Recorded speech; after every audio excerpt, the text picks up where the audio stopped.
Ya, Anda kembali di Apa Kabar Indonesia Pagi. Pemirsa, ini bakal Capres Anies Baswedan dan Muhaimin Iskandar kemarin mendatangi kantor DPP PKS. Ya, betul. Kalau kita lihat memang kemarin kunjungan duet antara Anies dan juga Muhaimin ke PKS ini untuk membahas peta koalisi tim pemenangan dan juga nanti mungkin nama koalisi kelanjutannya.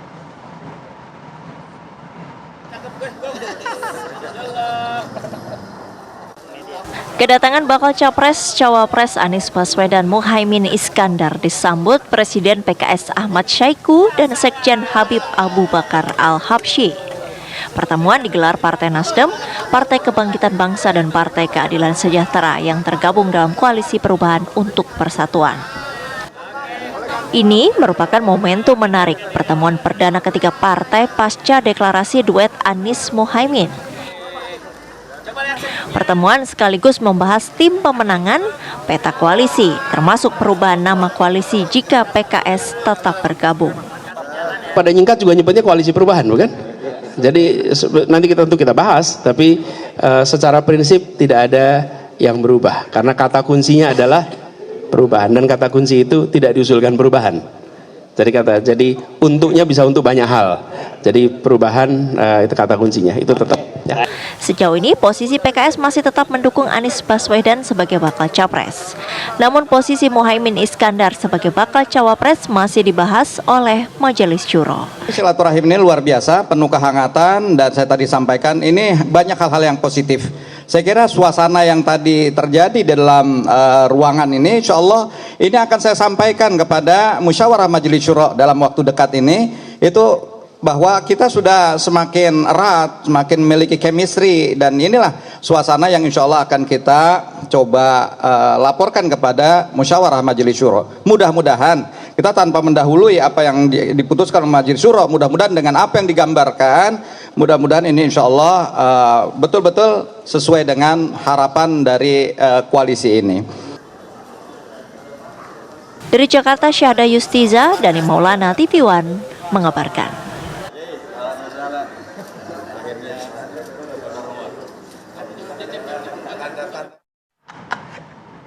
Ya, sementara itu Presiden ke-6 Republik Indonesia Susilo Bambang Yudhoyono bertemu dengan Menhan Prabowo Subianto di acara peringatan HUT ke-64 PEPABRI di Jakarta. Ya, kalau kita lihat dalam acara tersebut nampak ya Prabowo Subianto dan juga Pak SBY duduk bersebelahan dalam satu meja di acara HUT PEPABRI yang digelar hari kemarin di Wisma Elang. Acara dibuka oleh Ketua Umum PEPABRI Agung Gumelar dan juga dihadiri oleh Ketua Dewan Pertimbangan Presiden Wiranto dan mantan Kepala BIN Hendro Priyono.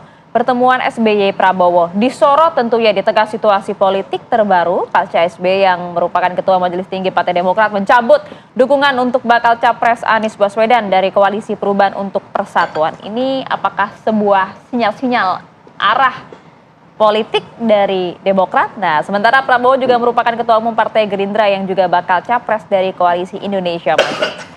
Namun pada saat ditanya soal lobi-lobi politik, Prabowo menyatakan hal itu adalah bagian dari demokrasi. Jadi belum terjawab nih, akankah ini menjadi sebuah sinyal? Kebanyakan sinyal kalau di tahun politik. Pinter-pinter baca sinyal. Pinter-pinter baca sinyal, betul. Ya, sementara itu Ketua Badan Pengawas Pemilu Rahmat Bagja meminta agar nama-nama yang disebut menjadi calon presiden untuk menahan diri agar tidak menggunakan frekuensi publik. Bawaslu sendiri sedang mendalami apakah tokoh tersebut diajak lembaga penyiaran atau menawarkan dirinya. Atau kemudian sosialisasi peserta pemilu terbuka, pertanyaannya kan gitu. Nah, sekarang karena yang bersangkutan ini kan tidak ada kemudian bahwa beliau ini peserta pemilu, bukan satu.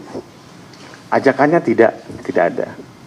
Kemudian menawarkan visi misi ada nggak di situ? Tidak ada juga kan. Nah, itu agak sulit untuk menjelasnya. Namun kami meminta untuk apakah yang bersangkutan diajak oleh lembaga penyiaran. Nah, itu yang kemudian kita masih harus teliti. Tapi kami mengingatkan, menghimbau kepada peserta pemilu yang mempunyai calon presiden yang belum didaftarkan ini, yang belum jelas statusnya, ini baca pres atau capres, untuk menahan diri di lembaga untuk menggunakan frekuensi publik, bukan hanya TV tapi radio juga. Berbicara mengenai politik, memang aduh gak ada yang pasti kemarin. Banyak pertanyaan apalagi di Pilpres kali ini gitu ya Pak ya. Kemarin sudah bertanya kemanakah kemudian arah politik dari PKS, sudah terjawab, nampaknya semakin solid di koalisi perubahan. Namun sekarang pertanyaannya, usai bersatunya PKS dan juga PKB, akankah kemudian suara NU bulat berada di koalisi perubahan atau justru juga terbagi dalam koalisi-koalisi lainnya?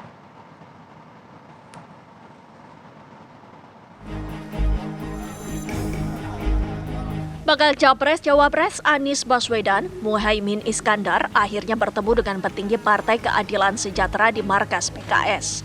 Bersama sejumlah petinggi Partai Nasdem dan PKB, Anies dan Caimin disambut langsung Presiden PKS Ahmad Saiku dan Sekjen PKS Habib Abu Bakar Al-Habsyi. Pertemuan perdana itu pun berlangsung hangat dan penuh tawa. Presiden PKS Ahmad Saiku bahkan mengabadikan kebersamaan dirinya dengan kader PKS, PKB, dan Nasdem yang hadir menyanyikan lagu Yalal Waton, lagu yang identik dengan lagu warga Nadlatul Ulama.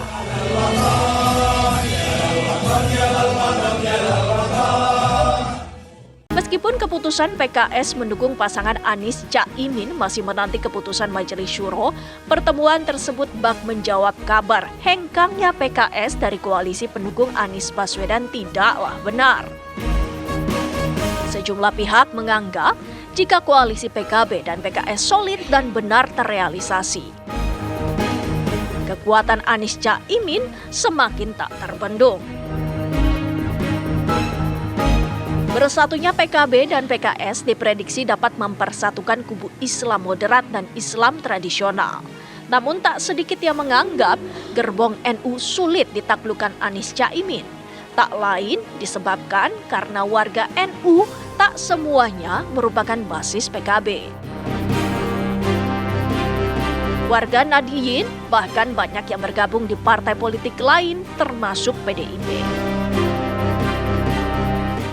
Lantas, akankah suara NU mampu ditaklukkan pasangan Anies Caimin?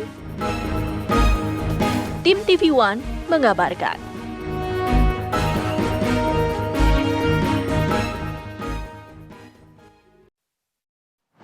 Iya, sesuai dengan judul kita pada pagi hari ini begitu ya. Apakah kemudian nanti akan berebut suara NU atau justru akan bulat berada di koalisi perubahan? Langsung saja kita bahas hal ini bersama dengan sejumlah narasumber kami sudah hadir. Ada Bang Henry Satrio, analis politik. Selamat pagi, Bang. Selamat pagi, Maria. Oke, Assalamualaikum. Waalaikumsalam warahmatullahi wabarakatuh. Tadi sebelahnya pakai peci. Ya. Assalamualaikum ya.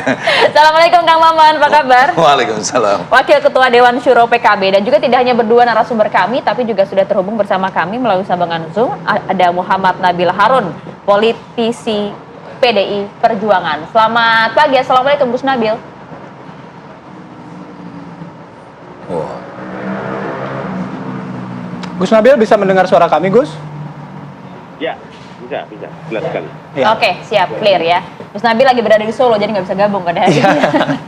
Oke, saya mau ke Kang Maman dulu. Kang Maman, menjawab judul kita, PKB PKS bersatu, bisa rebut suara NU secara keseluruhan atau bagaimana? Tentu tidak. Yakin tidak? Oke. Bahwa Nahdliyin itu sangat banyak. Dalam beberapa survei itu di atas 90 juta. Ini tentu menjadi pasar yang sangat besar untuk politik. Dan Nahdliyin itu cerdas. Dia akan menemukan referensinya kepada siapa memilih, justru tergantung caleg siapa, itu yang pertama. Jadi hari ini justru caleg-caleg itu yang bisa meyakinkan milih siapa. Dengan kekuatan Nasdem, PKB, PKS, yang kebetulan dia di tengah-tengah konstituen NU, maka itu akan jadi pemilih koalisi perubahan. Yang kedua, Nahdliyin itu pun mengikuti pola para kiainya. Maka ulama-ulama mana, kiai-kiai mana yang mendukung pasangan Anies Muhaimin itu otomatis akan lebih besar memilih Anies Muhaimin. Ini menjadi hal, tetapi juga ada ruang-ruang di mana misalnya Gus Nabil itu PDIP, maka paling tidak ada sedikit yang pasti memilih Ganjar Pranowo. Itu sesuatu yang sangat cair dan kita harus meyakinkan. Yang terpenting itu kan bukan berapa yang akan kita peroleh saja, tetapi bisa meyakinkan program apa yang nanti akan bisa membawa Nahdliyin ini ke pentas politik yang bukan hanya subordinat, tetapi yang substansional. Bagaimana penguatan sumber daya manusia, bagaimana ketidakadilan anggaran pendidikan agama yang justru mayoritas NU misalnya, itu bisa ditingkatkan. Bayangkan saja, dari 612 triliun atau 20% APBN itu untuk pendidikan agama hanya 52 triliun. Artinya madrasah terbengkalai, guru ngaji atau guru madrasah hanya 100.000 per bulan. Itu yang akan kita yakinkan bahwa kalau Anies Mohaimin memenangkan Pilpres ini, maka kita akan melakukan gerakan keadilan termasuk keadilan anggaran. Kang Maman kan sepakat ya, tidak mungkin seluruh suara NU ke PKB dan PKB ya. begitu.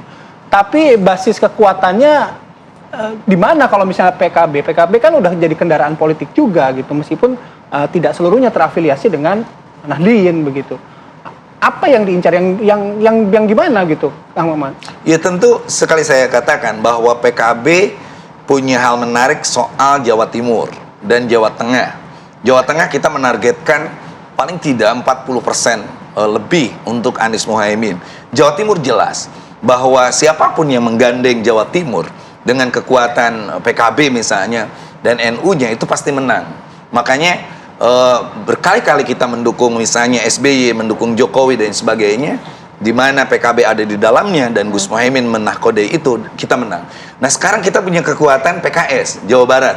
Nah Jawa Barat dengan kekuatan PKS dan tentu hari ini teman-teman PKB ini menjadi kekuatan penting sehingga Jatim kita menang, Jateng kita berikan lah ya ke Ganjar, lalu Jawa Barat. Oh, udah menyerah duluan. Bukan menyerah, karena kita kuat juga di Jawa Tengah kan? padahal kuat, realistis lah, realistis Ya, saja. realistis ya. Realistis. Jadi di politik itu kita jangan, kalau caleg baru biasanya saya akan dapat anu. Kalau saya kan 2 kali periode di DPR, jadi tahu persis mana cekungan yang kita ambil, mana yang kita yakinkan untuk menyeberang ke kita, dan itu kita terus tiap hari. Dalam 2 hari ini kita udah rapat dengan Mas Anies di DPP PKB, lalu kemarin di PKS, lalu nanti malam terus menerus, sehingga kita nanti akan menyuguhkan sebuah kampanye yang tidak hanya merebut suara saja, tetapi visi misi kita untuk memberdayakan Nahdliyin itu akan kita kemukakan. Oke, narasinya realistis tapi tetap optimis. Nah, bagaimana dengan PDI Perjuangan, Gus Nabil? Apakah juga sebegitu pentingnya suara NU untuk PDI Perjuangan? Sementara tadi disampaikan, nampaknya kita cukup menguasai lah Jawa Timur, Jawa Barat, dan juga Jawa Tengah nih nampaknya. Bagaimana, Gus Nabil? Usai jeda dijawabnya ya sesaat lagi.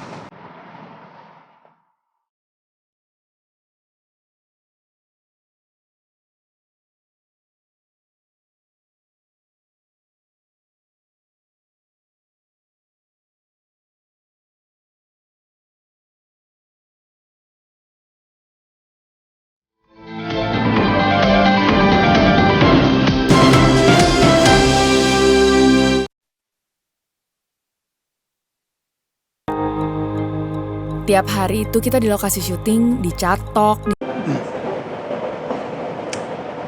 Ya pemirsa, Anda masih di Apa Kabar Indonesia Pagi. Kita lanjutkan diskusi. Kali ini kami mau ke Gus Nabil. Gus Nabil, melanjutkan pertanyaan saya tadi. Oke, pertama paling tidak, seberapa besar pentingnya suara NU bagi PDI Perjuangan saat ini?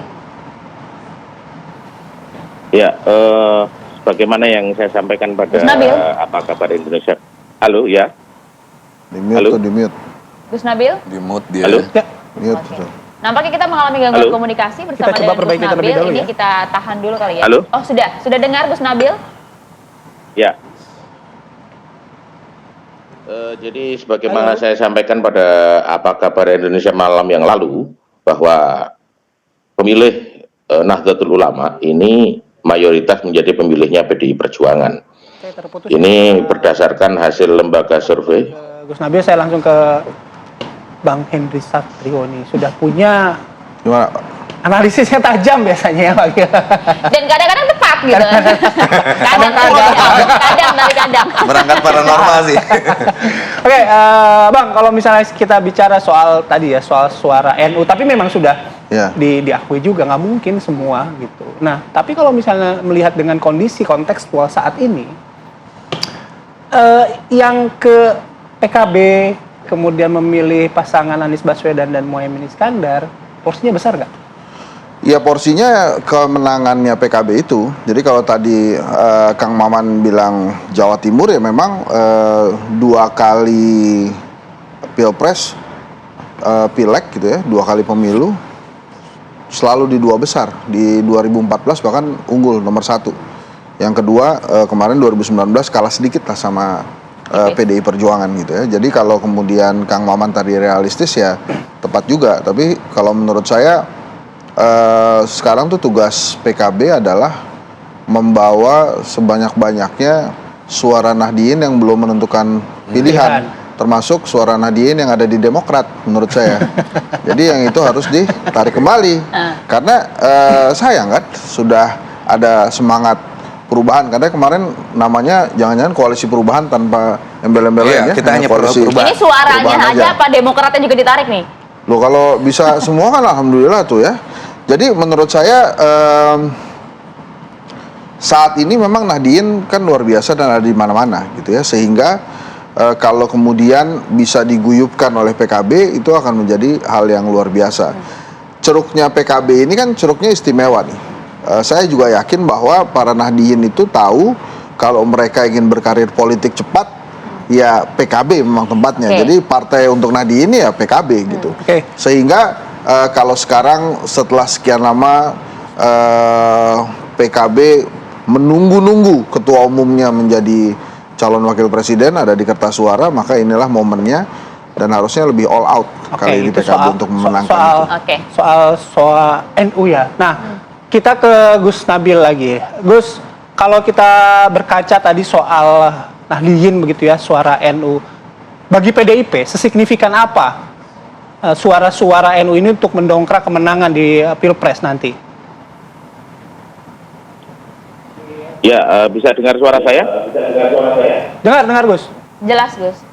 Oke, jadi sebagaimana kita tahu di banyak lembaga survei menyatakan bahwa pemilih Nahdlatul Ulama ini mayoritas menjadi pemilih PDI Perjuangan ya. PDI Perjuangan ada di posisi teratas, di atas 20%, baru di bawahnya ada Gerindra, dan di bawahnya lagi baru PKB di nomor 3. Nah, kemudian saya ingin meralat Kang Maman ya, kalau Jawa Timur katanya sudah pasti menang. Saya kira di pemilu 2019 justru PDI Perjuangan yang menjadi pemenang di Jawa Timur. Jadi saya kira perlu dipertimbangkan lagi itu kira-kira pernyataan Kang Maman. Dan saya kira di Pilpres kali ini justru Caimin yang harus bekerja keras untuk meyakinkan suara atau basis massa PKB itu sendiri. Karena elektabilitas Caimin itu sampai hari ini itu masih kurang lebih di 2% lah. Dan saya sudah bertemu beberapa kiai-kiai kampung ya di beberapa daerah, dan mereka adalah bergabung di partainya Kang Maman, menyatakan juga belum cukup happy dengan situasi hari ini. Jadi memang Caimin atau PKB perlu bekerja keras untuk meyakinkan suara-suara Nahdlatul Ulama atau Nahdien. Artinya kalau PDIP tidak perlu terlalu bekerja keras gitu untuk meraih suara NU. Demikian Gus. Oh, bukan. Lumbungnya udah besar. Bukan, tidak terlalu bekerja keras. Justru kami sudah pemilih Nahdlatul Ulama atau Nahdien itu paling banyak itu menjadi pemilih PDI Perjuangan. Oke, artinya kalau PDI Perjuangan sudah sangat yakin gitu memiliki lumbung suara warga NU cukup besar gitu. Jadi jangan percaya diri dulu begitu Kang Maman. Ya, saya setuju Mas Nabil bahwa kita akan terus kerja keras meyakinkan bahwa ketika ada orang NU asli lahir dari anak kandung NU yang cicitnya adalah buyutnya adalah pendiri Nahdlatul Ulama Kiai Bisri Samsuri, maka kenapa kita harus masih mendukung orang lain? Seperti itu. Makanya ini yang berbeda. Ada semangat realistis dari masyarakat Nahdien bahwa kita memilih partai yang berbeda, tapi ketika yang menyalonkan presiden atau wakil presiden itu adalah tokohnya sendiri, maka di NU itu ada kebiasaan baca sholawat wa ala alihi washabi ajmain. Kita akan memilih keluarga terdekat, baru setelah itu orang lain. Itu yang pertama. Yang kedua, saya setuju kita harus meyakinkan terus. Makanya hari ini Gus Muhaimin langsung perintahkan untuk semua turun menyapa langsung kepada grassroots, kiai-kiai kampung, kiai-kiai kampung. Mungkin yang didatangi Gus Nabil tadi kiai yang agak kotanya. Nah di kiai kampung kita justru ingin meyakinkan kembali ini loh. Kalau Anies Muhaimin menjadi presiden, maka kita bisa mengelola 3.000 triliun yang akan sangat menyentuh persoalan-persoalan nelayan, petani, guru-guru ngaji, pesantren, sarana dan lain sebagainya. Kang, kalau misalnya tadi bilang kalau misalnya ada lahir dari rahim NU, kenapa harus pilih cawapres yang lain? Tapi kan kita tahu kemarin Mbak Yeni juga bilang instruksinya jelas kan, Pak Prabowo atau Pak Ganjar gitu. Nah, gimana kalau kayak gitu? Iya, itu kan pendapatnya Mbak Yeni personal, bahwa Gus Muhaimin itu adalah NU asli, gitu kan? Bukan NU naturalisasi, satu. Yang kedua, bahwa Caimin itu mampu mengkonsolidir PKB yang lahir dari NU sehingga punya 58 kursi di DPR. Itu menjadi fakta. Tanya aja tokoh-tokoh NU yang bisa membawa PKB sebesar ini lalu solid. Itu hari ini kita baru menemukan Gus Muhaimin. Yang kedua, ketika ini ada anak-anak muda nih, Anies, Gus Muhaimin, ini anak-anak muda yang kalau bicara tuh asik gitu, tidak ada gap sama sekali. Saya 2 hari ini Capres lain muda juga loh, Kang. Kenapa? Capres lain muda juga loh. Iya, tapi kan wapresnya, capresnya Allah alam yang satu. Kang. Iya, apalagi kalau MK nanti memutuskan bahwa yang di atas 70 tidak boleh, kan wallahu alam juga. Oke, Gus Nabil, respon Anda Gus, langsung saja. Ya, saya kira bagaimana tadi yang saya sampaikan ya, realitas hari ini pemilih PDI Perjuangan ini mendapatkan lebih dari 20% pemilih Nahdlatul Ulama. Kenapa begitu? Karena selama ini dan sejauh ini apa yang kemudian dilakukan oleh PDI Perjuangan, kebijakan-kebijakan, program-program yang dilahirkan oleh PDI Perjuangan ini senafas dengan apa yang menjadi kebutuhan warga NU. Nah, justru yang kita pertanyakan adalah bagaimana seharusnya PKB ini yang selama ini kemudian mengklaim paling NU begitu, justru belum bisa mengambil porsi itu, porsi terbesar. Gitu. Justru porsi terbesar ada di PDI Perjuangan. Oke, betul demikian Bang Hensat. Ya kalau dihitung kan memang Nahdien tuh banyak. Dan kemudian pemilih suara terbanyak itu PDI Perjuangan. Jadi kalau secara hitungan matematik Paretonya ya emang begitu gitu. Karena pemilihnya paling banyak PDI Perjuangan ya Nahdien juga karena paling banyak ya akhirnya banyak kesana juga. Jadi Nahdien ini memang dimiliki oleh semua partai politik. Tapi pertanyaannya adalah seberapa perubahankah PKB gitu.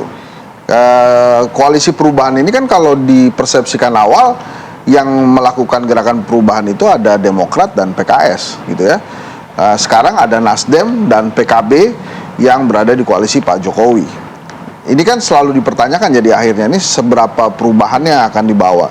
Dan itu menjadi penting. Makanya tadi saya katakan kalau kemudian mau menarik lebih banyak orang Nahdien lagi, ya ajak aja Nahdien yang ada di Demokrat atau Partai Demokratnya sekalian diajak kembali gitu ya. Kan karena kan berteman itu jauh lebih baik kan daripada musuh-musuhan gitu kan. Dan itu pasti Nahdien juga begitu kan Kang? Lebih banyak berteman gitu. Nah, sehingga di waktu yang dekat ini bagaimana mengonsolidasi Nahdien. Dan jangan salah juga, tadi Kang Maman sudah menyampaikan PKS itu juga banyak Nahdiennya. Jadi pada saat tadi Kang Maman mengatakan bahwa Jawa Barat itu ada PKS, kemudian mungkin Banten dan Jakarta ya, kalau dari hasil surveinya Kedai Kopi itu juga perlu PKS tuh, PKB, maka komunikasinya harus lebih intens dengan Nahdien tadi. Jadi konsentrasinya bukan siapa yang memiliki Nahdien lebih banyak, tapi bisa nggak nih Kang Maman dan PKB serta Koalisi Perubahan mengajak para Nahdien dan banyak warga masyarakat Indonesia pemilik suara yang mau masuk dan mendukung gerakan perubahan. Kalau di surveinya Kedai Kopi kan 61,3%. Dengan adanya PKB harusnya lebih tinggi lagi tuh. Berarti PDIP kalau misalnya perubahan Bang, itu. kalau Bang tadi sebut seperti itu, kalau untuk PDIP partai yang lain nggak ada isu dong dengan soal Nahdien ini? Nggak ada kalau menurut saya. Nahdien ya Nahdien. Pemilih urusan capres-capresannya sendiri lagi. Ini sama loh kayak disertasi saya itu kan ada aktivitas media sosial, momentum politik, dan karir politik. Aktivitas media sosial nggak signifikan ke karir politik. Follow ya follow aja. Lahir nih saya NU, Nahdien. Begitu mau pilih presiden, ya nanti dulu nih, pikir dulu gitu kan. Apalagi misalnya sekarang kan ada 2 calon presiden andalannya bansos, gitu kan? Nah ini yang di satu ini kan yang tanpa bansos nih, ini gimana nih cara pendekatan ke Nahdiyin? Kira-kira gitu. Itu memang kita sering lihat di setiap tahunnya memang suara dari NU ini memang tersebar merata di antara beberapa calon gitu. Nanti kita Jadi tinggal lihat nih. bagaimana parpol dan capres-cawapres ini memanfaatkannya gitu ya, dengan Saling maksimal. berebut suara NU. Oke, baik. Terima kasih banyak Kang Maman. Kang Terima kasih, Hensa, terima Maria. kasih. Gus Nabil, terima kasih banyak telah bergabung bersama kami di Apa Kabar Indonesia Pagi. Oke, kami jeda, nanti kami kembali dengan informasi terbaru dari Pulau Rempang ya. Sesaat lagi di Apa Kabar Indonesia Pagi.